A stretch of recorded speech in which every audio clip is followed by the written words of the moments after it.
L'étranger. Je veux vous raconter l'histoire d'une famille venue, car un homme, un étranger, a décidé d'émigrer. L'histoire de cet étranger est celle de tant de regards venus du sud, de l'est, d'ailleurs. L'étranger dont je vais vous parler a déjà une famille qu'il quittera pour d'abord s'installer et travailler.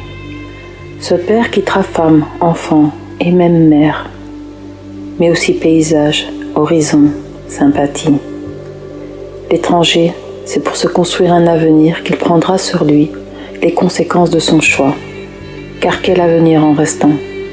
Quel espoir nourrir quand la pauvreté vous démunit? Mon père fut cet étranger. Mon père a croisé d'autres chemins. Mon père a connu les larmes. Mon père a côtoyé l'absence et forcément nous avons hérité de tout ce qu'il a improvisé. Un jour, je lui ai demandé, je n'avais pas plus de 10 ans, comment était la Belgique à son arrivée. Son récit m'a figé longtemps, dans un espèce de sentiment d'impuissance. Le savoir seul, le savoir craintif m'a marqué, mais le savoir rejeté m'a attristé.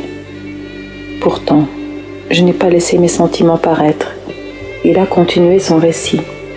Immigré des années 60, valise à la main, sillonnant les rues autour de la gare du Midi, dans un pays qui deviendra le nôtre.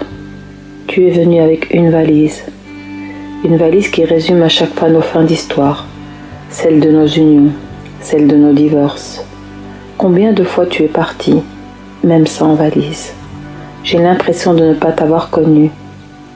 Pourtant, je souffre de ton absence.